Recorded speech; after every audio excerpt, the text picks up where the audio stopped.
the vault, high atop the pastoral center of the Diocese of Camden, you're listening to Talking Catholic.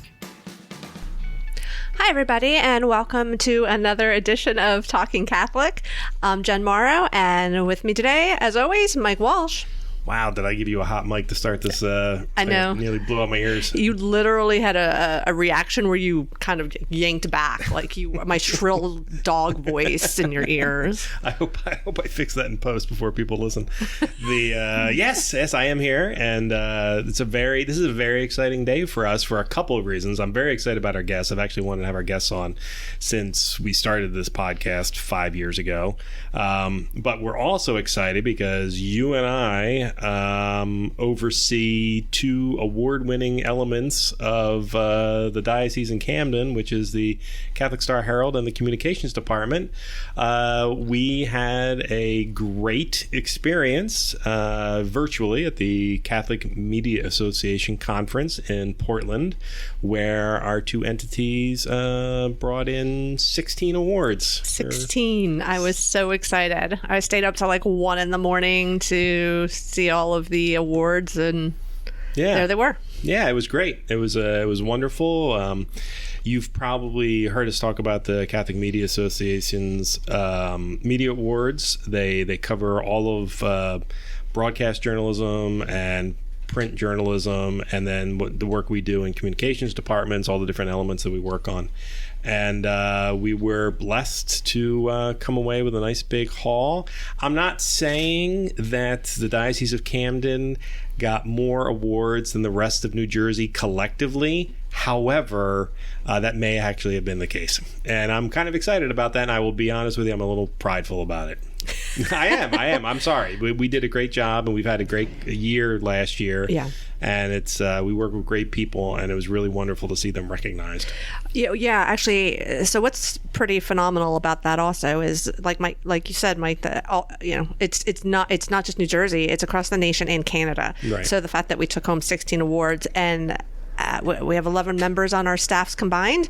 Every single member got an award or was recognized for something. And I think, like you've told me before, it's not that we do this for the recognition, but I was thrilled knowing that every member on the team was recognized for how hard they work. Yeah, they were. I mean, it was recognitions from some videos we've done and our work on social media, as well as the work of in print, the newspaper work that we do. Several of our ads that were created for the newspaper won awards. It was really nice. And there's a full listing on the CatholicStarHerald.org website about what we won if you're interested in it. I will say, and this is a point of pride for me as a good Catholic boy from South Jersey, our bishop won first place for best pastoral letter. It was a letter he wrote regarding his time in New York City, where he was a pastor in Lower Manhattan on 9/11, and the buildings were essentially falling around him.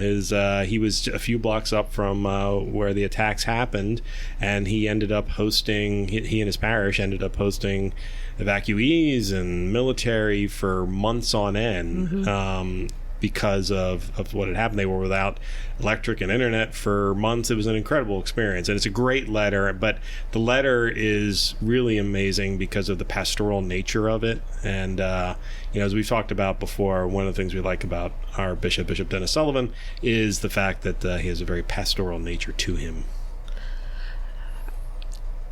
Yeah, she agrees with me. It's okay. She's nodding her head. I am. I'm just. You know what I was doing? I was thinking about that the first time I read it, when he wrote it for the 20th anniversary, I believe, of 9/11, and so it published in September.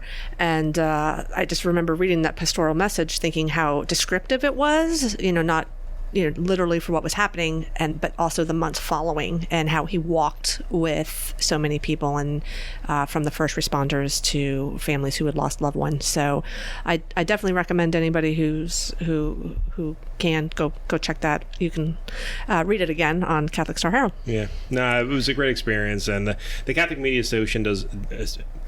Association does a great job of supporting Catholic entities like us, the podcast, the newspaper, newspaper, the communications department, putting us in contact with our colleagues from around the nation and Canada, where we can share best practices and a number of other things. They have webinars for us, and then they have the annual conference every year, which next year will be in Baltimore, and we will actually be at. I'm going to make sure that I'm going to make sure that everybody in our department has the opportunity to go down, even if it's just for the day. It's one benefit of being 2 hours from Baltimore is you can do a day trip down there.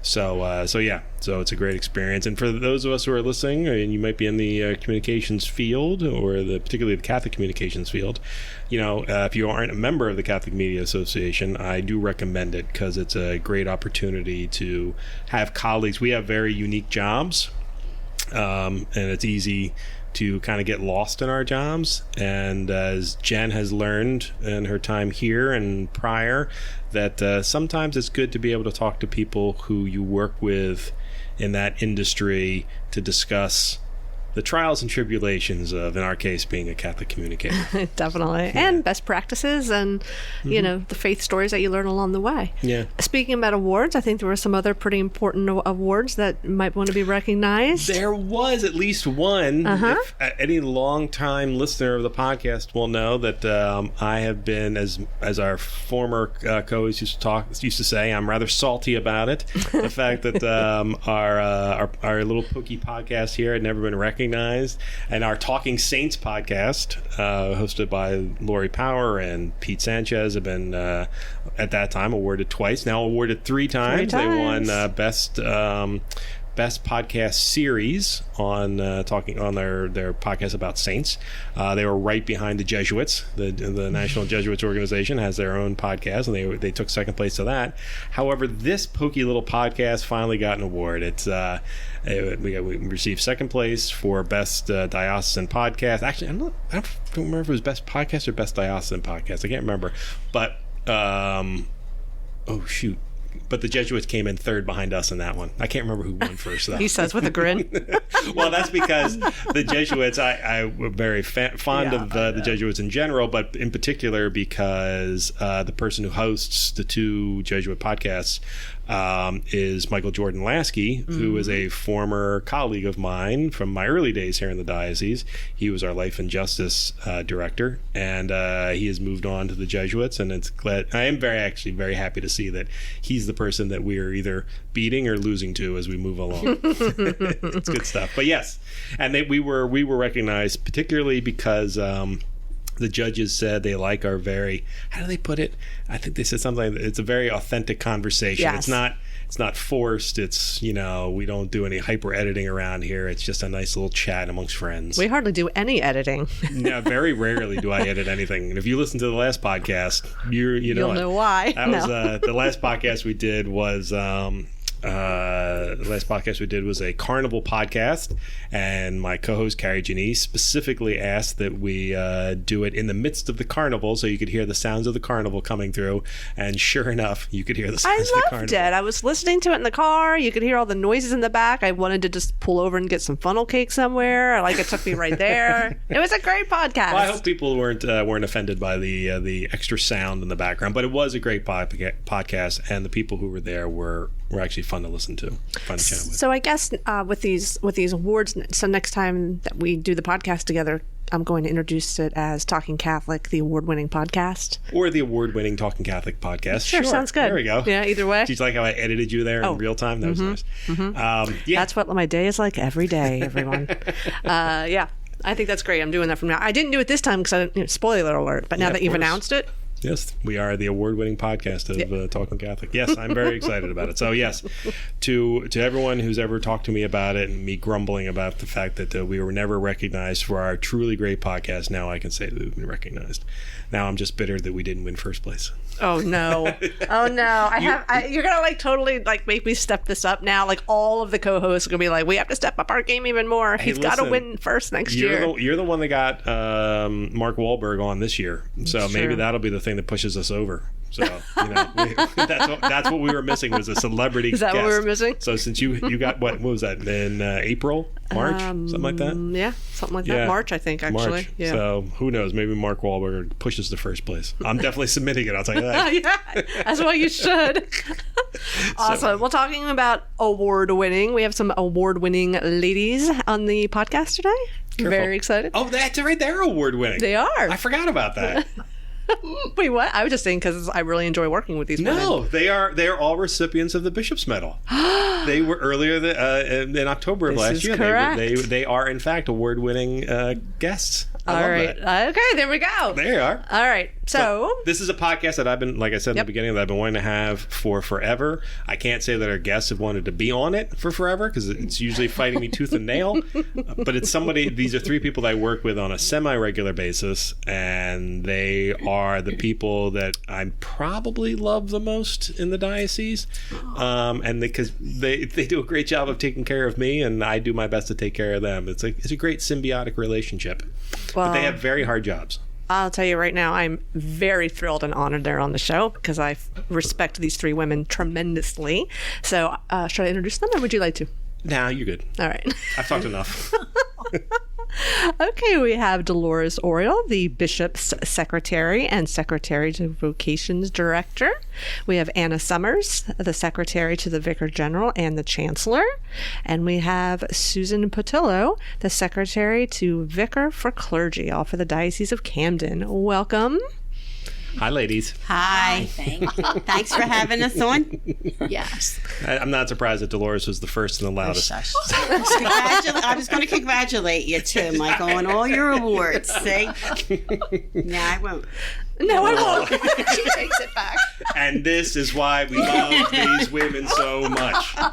No, Dolores and Anna and Susan first of all, they've been here since the beginning of time, I think, each one of them. We were with the dinosaurs. We were the...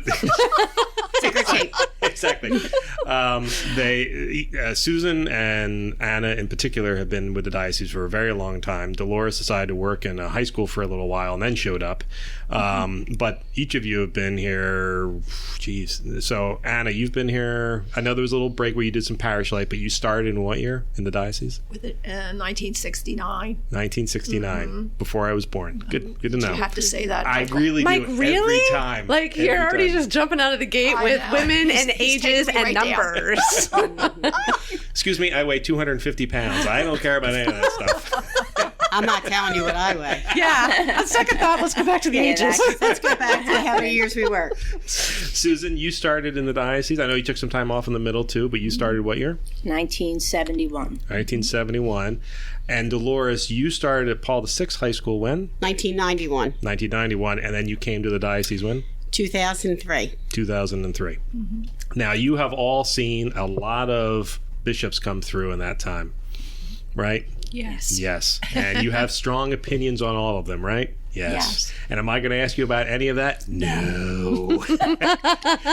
For anyone who wondered if they were coming to this podcast getting all the secrets of the diocese, nope. We kept the alcohol away from the microphones and we're going to be good for right now. That's right. But we did want to talk about the three of them and kind of, their dedication to the church, the dedication to the diocese and sort of what it's been like that in their time here. So we kind of want to start by talking about your past a little bit. So Anna, as the longest serving member here, we figured we'd start with you. So what were you thinking in 1969 when you came here? I really never even heard of the Chancery before. And I had just graduated. And our principal, Sister Marie, said, "Do you have a job yet?" And I said, "No, sister, I don't." She goes, "Well, get down there to that Chancery. You're working on Monday." And I'm like, oh my word, what is the Chancery? That's how I got the job. I mean, I never interviewed. Sister, I think that's what they did back then, too. They would get in touch with the high school, say they needed somebody, and they would send somebody down. And at that time, you'd never question sister. Yeah, of And you course just went. And that's how I got the job, really. So I always thought God must have wanted me there because I really made no choice, really, other than obey sister. I was 17, and she told me to go, and I did. And what was your first job? My first job was in the Chancery, file clerk. Marriage dispensations. I worked for Father Fisher, who now is, he works in Hawaii now. He moved to Hawaii. And then I'm trying to think of what happened. Somebody went on vacation and didn't come back.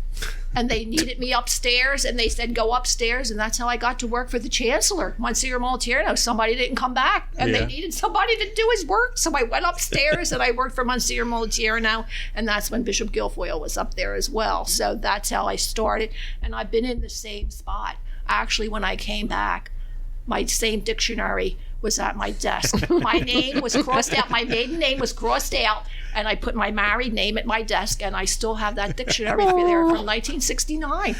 Wasn't that weird? Yeah. You're taking that dictionary with you whenever you retire, I should. right? I should, yes. No. We're having it bronzed and put up Yes. outside the office, and that's going to be forever now known as the Anna Summers office. Oh, That's what we're doing. I love it. I'm at right now. Now, these three women threaten to retire constantly, and we all say the exact same thing, no, because they, first of all, they know where everything is, and two, they definitely know where all the bodies are buried. So, we need to keep them around. But honestly, I have to go to them on a regular basis, and they always steer me in the right direction. Yeah, I would say can't within lose my first 2 months here, after Carl Peters retired and I started working here, any questions I had, I knew that I could call Susan, Dolores, and Anna, and always helpful and always getting the information. And then I just wanted to walk across the street all the time and hang out with you guys. They are a fun crew. That part is true.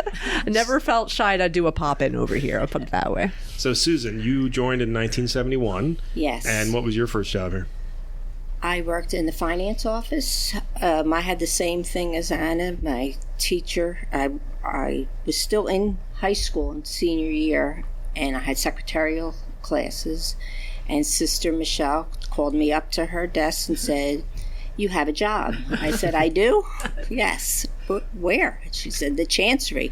I said, "What's that?" I had no idea. Same, yeah. So I actually went to school half a day and worked half a day. Wow, really? Yeah. And your first job here was doing what? In the accounting office, you said, right? In the finance office, yeah. But Monsignor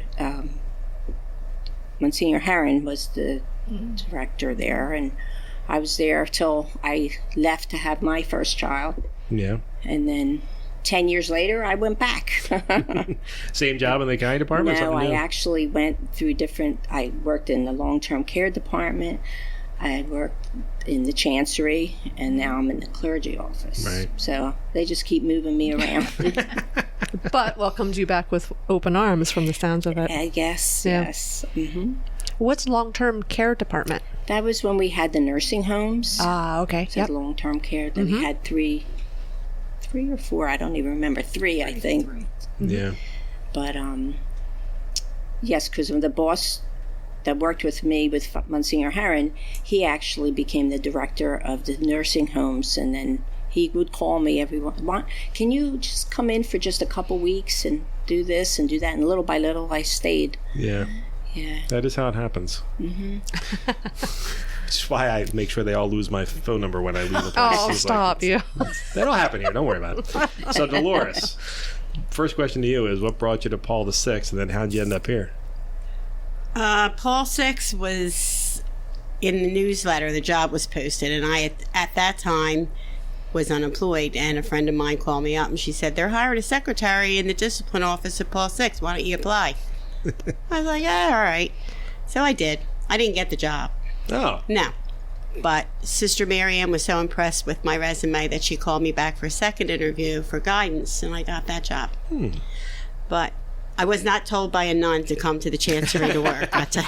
My 8th grade nun is still living, Sister Walter Helene in Chestnut Hill, and Father Terry goes to see her. And when he told her I was Bishop's secretary, she was like, "She's what?" Yeah. So my background's a little different than the girls here. But and then I became Father Hughes' secretary when he became president at Paul VI. Mm-hmm. And one day he told me, "We're moving to Camden." Now, that was when Father Hughes, what position did Father Hughes? Temporal services. Temporal services, right. Mm-hmm. Okay. And then he called me and said, "We're getting a new bishop, and you have to apply to be his secretary." I was like, "Oh, no way. I am not bishop secretary material." As anybody who knows me will verify. No, I disagree. I disagree, That's too. exactly who you want as your bishop. Because you didn't Yeah. know the past ones, Mike. Well, that's a good point. I didn't fit that stereotype. But anyway, and then I went to meet Bishop Galante, and of course, I fell in love with him the minute I met him. He was just so kind and considerate. And I said, well, I don't take dictation. And he said, well, I don't dictate. Oh, there you go. And they were famous words, weren't they, girls? Yeah. We all worked for Bishop Galante, and we went through the mergers and bad times, went police escorts sometimes for people. But we worked through it, and here we are. Yeah. Now we have Bishop Sullivan, who is the Irish gentleman. There you go. That's a good way of What else describing can you him. say? Yeah. That's very good. Yeah. Yes. So- Matter of fact, we're getting to talk to the ladies today because Bishop Sullivan and Father Hughes are on a tour of Ireland right now. So I was able to abscond with the ladies to actually sit in the podcast, which is really the only real reason why I've never had them on the podcast before, because in addition to everything else I do, they're the hardest working people. Always busy. I've never not come over here and seen them busy doing something or handling phone calls or phone calls that oftentimes get, when they're particularly irate, somehow get dropped in my mailbox. I haven't quite figured out how that happened yet. But I seem to get all the best ones. I got one from Dolores one time. It was like a forward, like, yeah, this is you. And I felt so honored. I was like, I got a phone call. But it wasn't a good one, was it? No, it wasn't. No, it wasn't. Well, you, the three of you oftentimes are, particularly Anna and Dolores, you are often the front line for the public coming to the diocese. It's the two of you who are answering the phones here. You kind of alluded to it earlier. You know, people have talked to me. I've been here 6 years now, and, you know, we've had some difficult times in the diocese that I've had to deal with. But I'm reminded frequently that it's whatever I put up with in the last 6 years, nothing was as difficult as the merger process. That was, from every account that I've talked to anybody, the most pain. It was because it was really the first time it had ever been done in the United States, and people were just not handling it well. No, They were not. I can contribute it to being like the pandemic. Yeah. Okay, we went through the pandemic and it was horrible, but we did it. And now it's a vague memory. And I think that's how the mergers were. Every day we'd come in and it'd be not only the paperwork but the nastiness and the people and you know, like I said, sometimes police escorts to get into a parish, you know, if they had confirmation or something. And now it's like a vague memory. Yeah. But when I think of what situation we would be in today, had we not done those mergers, Yeah, absolutely. I mean, we need priests desperately, and you know, we're just finding priests to go into. You know, if we had all those parishes You open, wouldn't be able to do it. we couldn't do it. You Yeah. couldn't do it. So it happened at the right time, and I mean, so much of the mail was negative. I mean, we had binders for different parishes when they merged of all the letters that came in. I mean, some of them, there was like double binders of all terrible. And you felt bad because it almost is like a death. Yeah. You know, when your parish is especially closed. You know what I mean? We had our school closed. I know how I felt about that. I was crying my eyes out. So there was a lot of sadness just rippling through everyone. And it was just a time of like grief, really. Yeah. So now I do feel that we have gotten through the worst part of that. Although I think it still plays out. You're still trying to get things together. Right. But people are still bitter. There is some of that still. Yes. Yeah. But, you know, Dolores, you touched on a point that even a lot of priests, including Father Hughes, has been vocal about. We just don't have the numbers. That's why the vocations, called a vocation, is so important. You know, having enough priests to fill, to be able to serve the churches. So it was needed, even though it's heartbreaking. Absolutely. Of course, like you said, it's a spiritual home. Your spiritual home is closing your schools, but you know, we have to have more priests. Yeah. And you three were on the front lines of that in many ways, but you also saw so I was part of only one merger in the time that I've been here, and it actually went very smoothly. There wasn't a lot of consternation about it. There were definitely issues, and there were some strong feelings, obviously.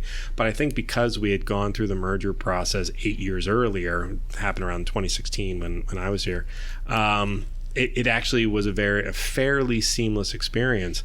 But when you guys were going through it, it really hadn't been done before.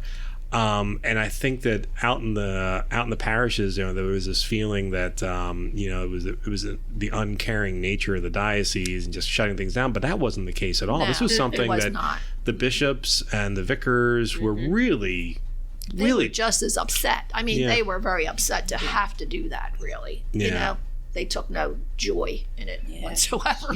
Yeah. So, It was a terrible process from beginning to end, but as Bishop Galante noted at the time, it was something that was absolutely necessary. And I think he's been proven to be prescient in the fact that that we've kind of seen where things are continuing to go and the difficulties that are out there because of it, which is why we spend so much time telling people to encourage people to that if you think you know someone who might be a good priest, encourage them to become a priest. You know, on a happier tangent, I'm going to assume, Dolores, you work with the director of vocations. You get to see all those smiling seminarians coming in and out of here all the time. I do. It is And, nice. you know, they're special. They're each special in their own way. The two guys that came from Colombia, I mean, Cesar came over here not speaking English. Yeah. And would go over to Camden County College in the summer and take courses in English, and then would come in here and visit us afterwards, and he would be so excited that, you know, today when you've talked to him, he speaks perfect English. Yeah. He does well. You know, Ricardo. But our guys come from down the shore. They come from Cherry Hill. They come from all different areas, but they all are generally. They're very unique. And they all really want to be priests. Yeah. You know, which is great. Like Jose said at the lunch table today to Father Nevitt, you've wanted to be a priest since you were a freshman, because they know each other from high school. You know, we just have 5 ordinations, so we got That 5 was new nice, priests. too. That was great. That's wonderful. But But we need more. Yeah, now we're going to pound the cement and try and get some more in. Yeah. Well, and that's the thing is, you know, sometimes if you don't ask, you don't find out. You know, we always hear about, you know, we are called to it. You know, as Father Romano has talked on this podcast several times, he ignored God's call for quite a while, and he kept having to be reminded from other people that he probably had a vocation to the priesthood. And when he finally gave in, he goes and becomes a great priest. He was a student when I worked at Paul VI. Oh, was he? And when he came in for his transcript that summer, Yeah. he was already in college, so I was kind of like, what do you want a transcript for? Where are you going, in the seminary? And that's what he was doing, yeah. But he's another one. And he's very happy. priest. He's my very Lord. happy. We'll get him back soon. We can only hope. I need someone to make fun of. I got to imagine. So, you know, the 3 of you are somewhere between famous and infamous in the diocese. You are all extremely well known amongst those of us on the inside of the diocese. All the priests know you. All of the staff knows you. Half of the staff is frightened of you because, you know, I don't know why, actually, because I find the 3 of you to be delightful. That's just me. It's not them. You know Be what? honest, Mike. I wasn't going to say it out loud. Yeah, be honest. They know, and I know. Dolores, you look so proud. She is. Not meaning to be proud. Just keep everybody straight, that's all.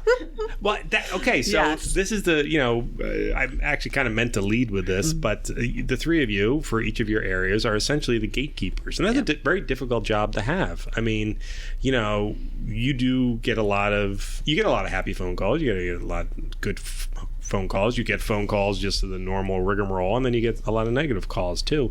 And you're the first person they listen to. So, Anna, you know, if you get someone who's like particularly upset or something like that about whether it's serious or inconsequential, but they really are upset about something, you know, how do you typically handle that? When She cries. Oh, well, stop. that works. Sometimes. No, I really feel that you just have to let the person speak. Yeah. Either because sometimes you might even disagree. Yeah. You know, big time. But I just keep my mouth shut, and it just gives them a space to let their feelings be known. And it is true that when you write up a message, it is read. Yeah. You know, it's not like you're not heard. Yeah. A lot of times somebody will call and they're very upset. They could be very angry, and you like just sit there and listen. But by the end of it, They'll say thank you for listening to me. They just want somebody to hear them. Yeah. And I feel that that's important. I would want to be heard myself. You know what I mean? Yeah. So that's my big approach to the whole thing. And if I can say something, or even sometimes if somebody calls with a problem and, you know, there's nobody around, I will say that I will pray for that person. And they're very grateful. Oh, thank you for doing that. So, you know, you just take each person as they call as an individual case. That's how I do, because each person has their own background. They have their own, whatever their gripe is, and you just let them be heard. That's my main thing. That's just good customer service right there. Well, you know, it's funny you're talking about this today, Anna, because I've received a couple letters this week. It's like feast or famine. Like sometimes, you know, there's nothing.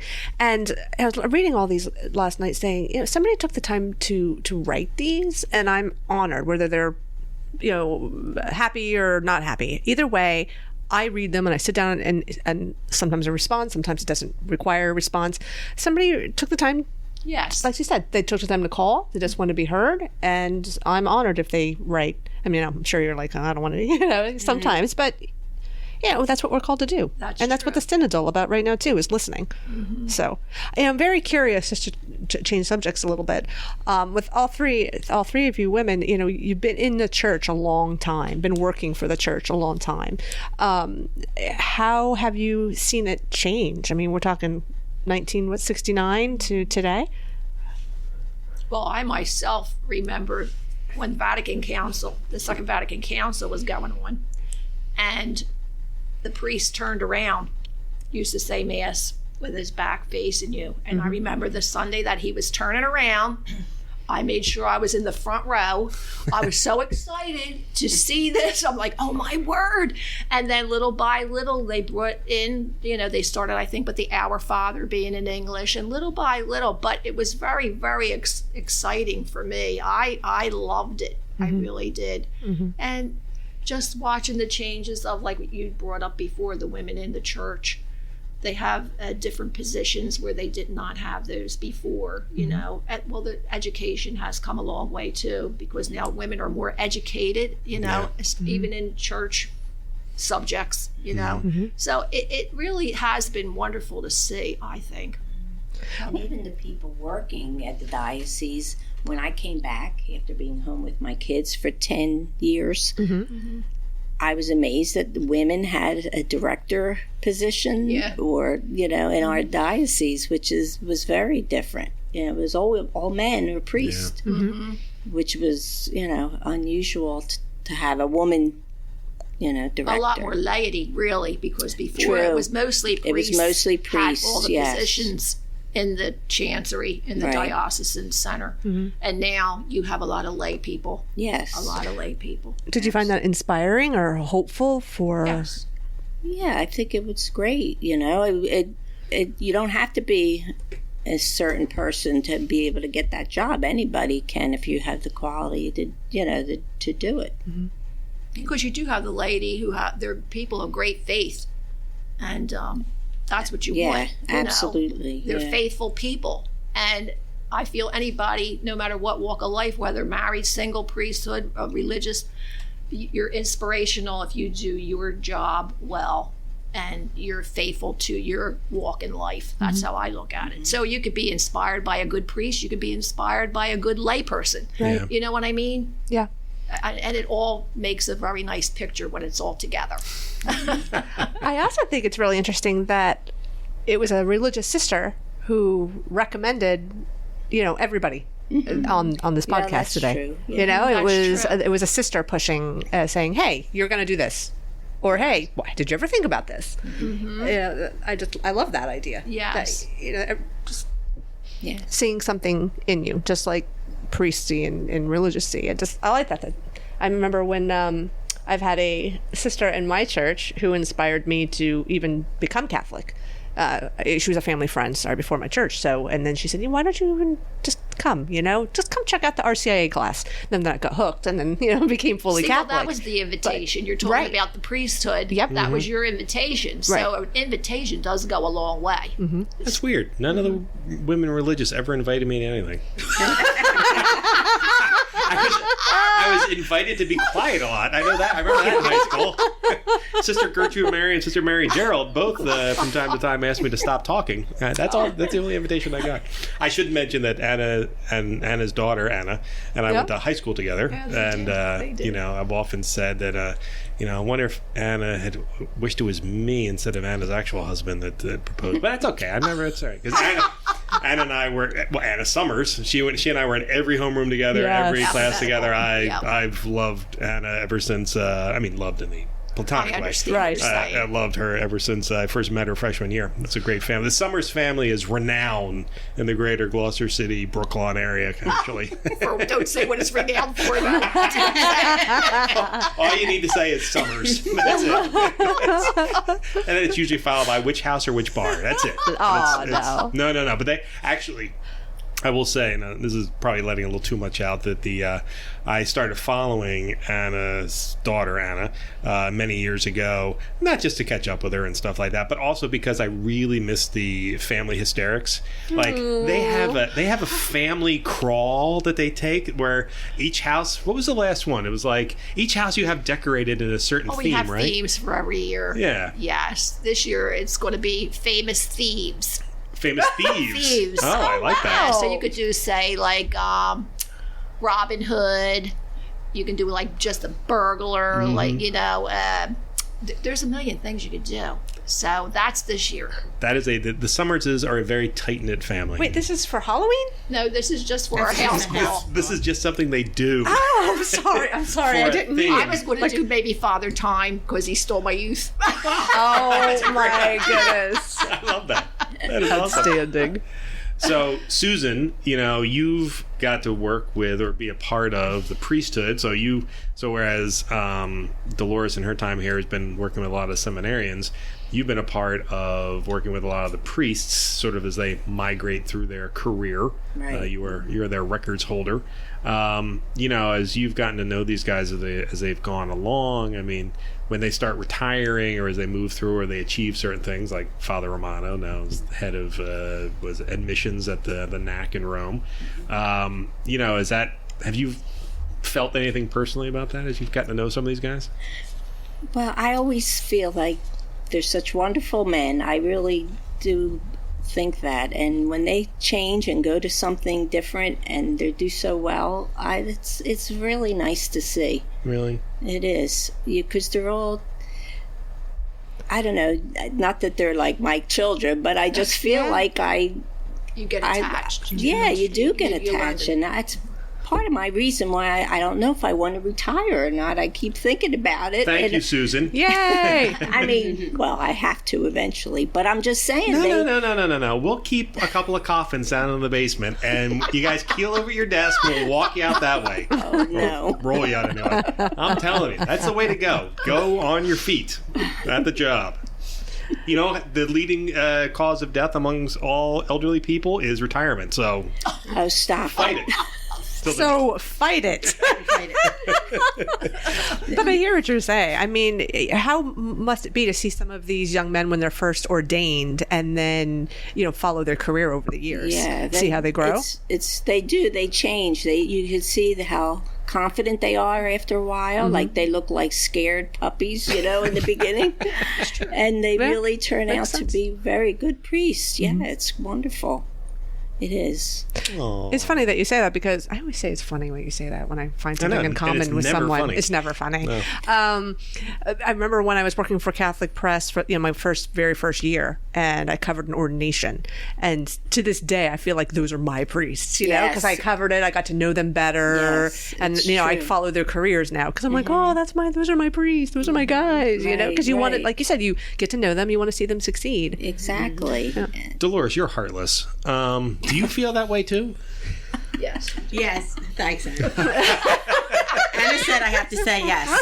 Okay. She didn't just give you a silent clue. She said it out loud. No, I'm sitting here when she's talking and I'm thinking about Father Nevitt. Yeah. I knew Father Nevitt in the seminary. I mean, right through the last couple of years, his ordination and everything, and then he was down in Absecon for 4 years, so I really haven't seen him or been around him. Well, now I'm working very closely since they put the new door in with him, and he's Bishop's priest secretary now, and what a difference. Like, he's much more mature and confident, well-spoken, and he's like, so they do grow up and become big boys. Oh, I've been here 6 years. I haven't had that feeling once about any of these guys that I've gotten to know.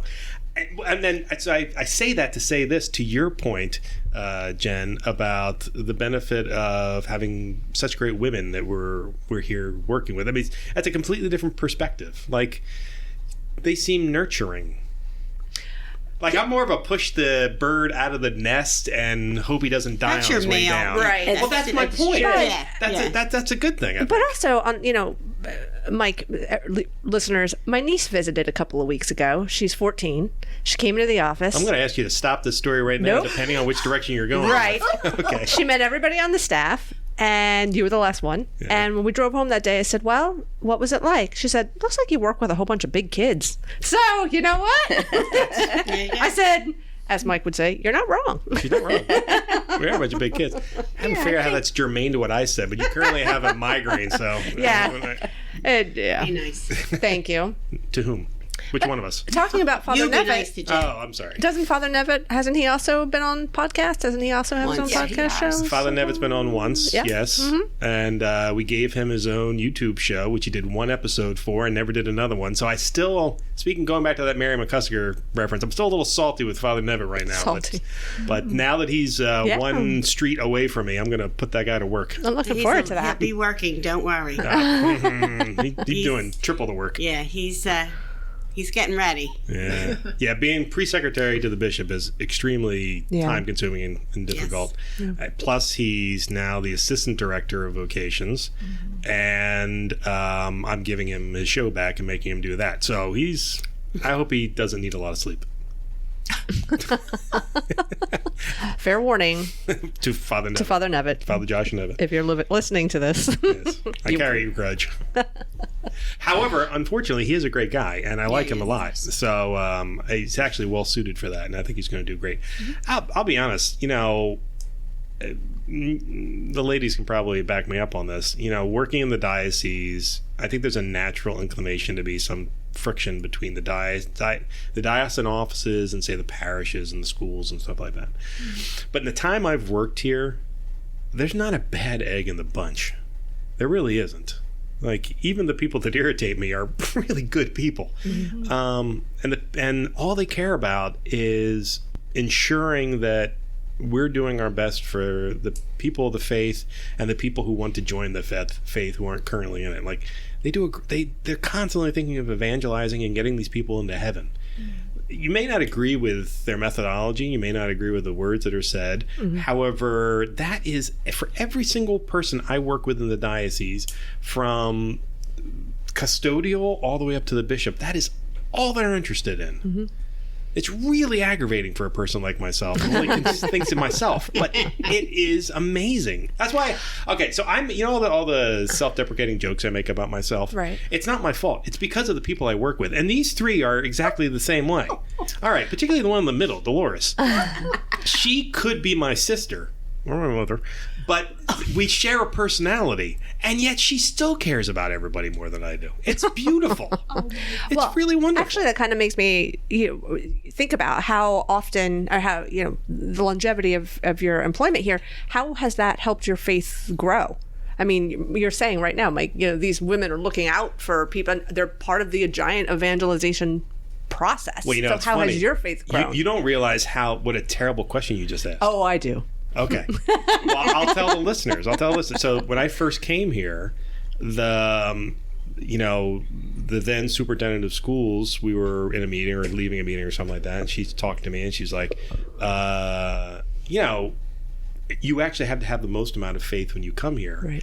Right. Because here are these people from the outside are good and holy people, right? But then you get close and you start working with them and you see their humanity. Right. And that's when it requires, you can become disillusioned because you see people oftentimes, as we discussed earlier, and like say during that very traumatic merger process. I mean, we went from 160 parishes to 60, 112 parishes? 125 to 62. So basically the diocese was cut in half in terms of the number of parishes. These three women got to see very much the humanity on both sides, and yet they've stayed here dedicated to the cause throughout it. So obviously they're insane. And well, that's why I asked the question, because not only have they seen probably some of the worst, you still pick up the phone, Anna, and pray for somebody who calls, or just listen to them like you were talking. So that's why I asked the question. How maybe, how has it grown? How has it been challenged? But you continue to evangelize through your work. Do you look at yourself as evangelizers through your work? Susan? No, I wouldn't say that. But I feel like you get to know humanity a little bit, and you see there's good in everybody, and I think that you learn from everybody. And I just keep learning things. I really do, from people that you talk to, from the priest. I just think it's a very unique place to work. And I think we really are very lucky to be here. How about you, Anna? What about your faith? I feel like my faith has deepened because, it makes you question your own, what do you believe and why do you believe? I feel like I don't really put my faith in a human person. I feel that it's more my relationship with the Lord now. Yeah. You know what I mean? Of course, I love, the church leaders and whatever, but really, I mean, they guide you along the path during life. But I really feel that it's personal. Like, your faith is a very personal thing, and you have to want to grow and question yourself. That's what I have done. One time a woman told me, if you work here, when I was younger, if you work here, you're either going to lose your faith or it'll grow stronger. And I thought, that's so weird. And then really it's true. You could lose your faith. Like you said, you could let things bother you and you go, oh my God. But there is nothing perfect. Nothing is perfect. And I don't think that we are perfect. So that kind of helps me take things with a grain of salt. Yeah. Yeah. And then I go back to what, love one another, the basics. That's what I go by. And then there's Dolores. Now, Dolores. There's me. Now, Dolores suffers from the same disease that I suffer from, which is rampant sarcasm. So, Rampant sarcasm. Now, I was going to say something nice. oh, see, And I believe her, which is why I'm giving you a look. I don't. So I want to hear what she's got to say. Yeah. Okay. First of all, these two ladies that I have the privilege of working with every day are unbelievable. They have never worked anywhere else but here. Okay. So their whole life has been in this religious setting. I, on the other hand, have worked out there. It's not easy. And the people that you work with in different sectors of life make it very difficult sometimes. But I have to say that when I was told I had to come up here and work, there was only one person I was afraid of. That was Rita Berner. And I'm telling you, and these two girls, we're together. I say to Anna all the time, I'm with you more than you're with your husband. We're here day in and day out, but you learn to be grateful for the atmosphere that you're in. Yeah. Like, I could be having such a bad day, and I'm not an overly religious person. I'm really not. Yeah. But I could be having and I look at that crucifix and I'm like, all right, now it's your turn. Yeah. You take it. Because sometimes you just can't, or you get, a woman on the phone who's crying because her kids don't have any food and I'm a mother. You know what I mean? And that's with all of us. We look at it like this is not a job. This is a vocation too, because every day we come to work, we don't know what we're going to face. We don't know who we're going to get calls from. We don't know, what shoe's going to drop next. But you just come prepared and you just hope that you're able to handle it. And that's faith. That's faith. Was that nice enough, Mike? Yeah, it's fine. I shocked you, didn't I? You're a little surprised, aren't you? No, I'm not, because I know these three. No, That's just exactly what they're capable of. Why do you think I know. whenever I come up here, okay, so you know me, I'm generally... Edgy, disenfranchised, sad. No. Sad? That No. might be true. You're not sad. I'm usually irritated. And when I come up here... It's not strong enough. Keep going. Well, those are words I can't use on the podcast. Right. But when I come up here, it's Yeah. these three face similar battles that in my department Mm-hmm. I face a lot, and it's a nice opportunity to commiserate. And we shouldn't make it sound like working here is an arduous task, but it's a very real task. Mm-hmm. To what actually I think Dolores said it beautifully. You genuinely don't know what you're going to get, because the people in our faith, there's a lot of people out there with a lot of pain, and they want to reach out to somebody, and you may think that when people are contacting their parish, by the way, this isn't just the diocese, Right.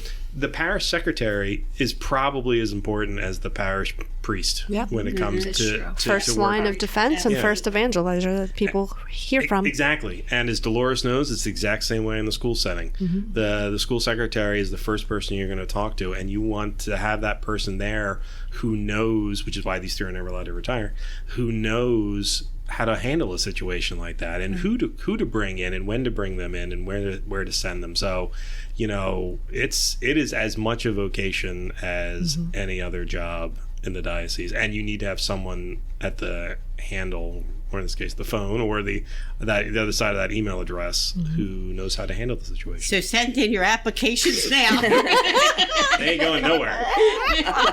Well, that's probably the reason why they were all tabbed, is because those nuns knew. Yeah. Those nuns knew that you have to have the right kind of person in the right kind of place, and at least two of the three of these was exactly the kind, which is why some woman religious sent them in the other direction. The other one was just dumb luck. Well, that's why I thought it was impressive. Dumped by a... That doesn't sound right. No. Edit that out. Edit that out. Influenced by a priest. Sometimes we're encouraged, sometimes we're brought by our collar. Right. That's what happens.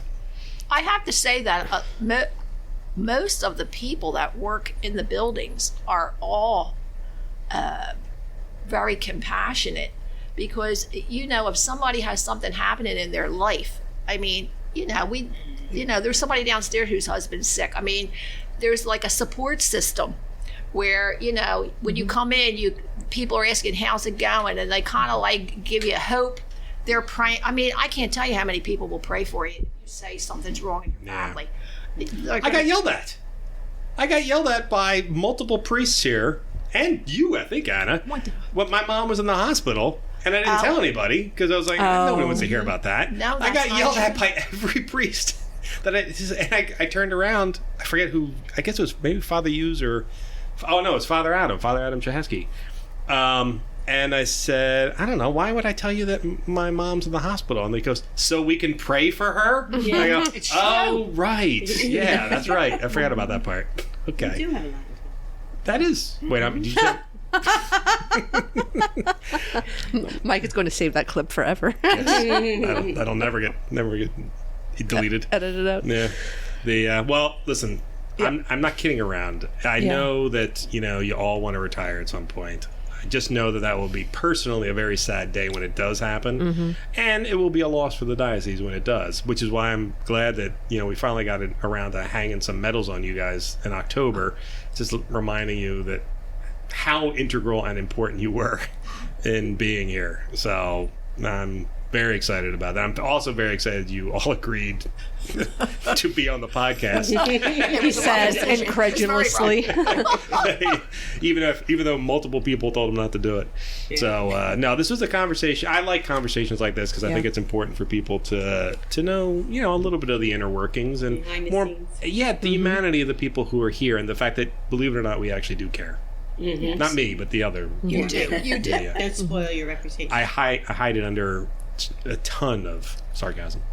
All right, everybody. Well, thank you very much for joining us this week. Thank you all for Thank you. being Thank here. you. Thank you. Jen, thank you for suffering through a migraine and staying on it. We really appreciate that, too. I wouldn't miss now. this one. This is great. And to everybody else, we'll chat with you again next week. See you, everybody. Bye. Bye.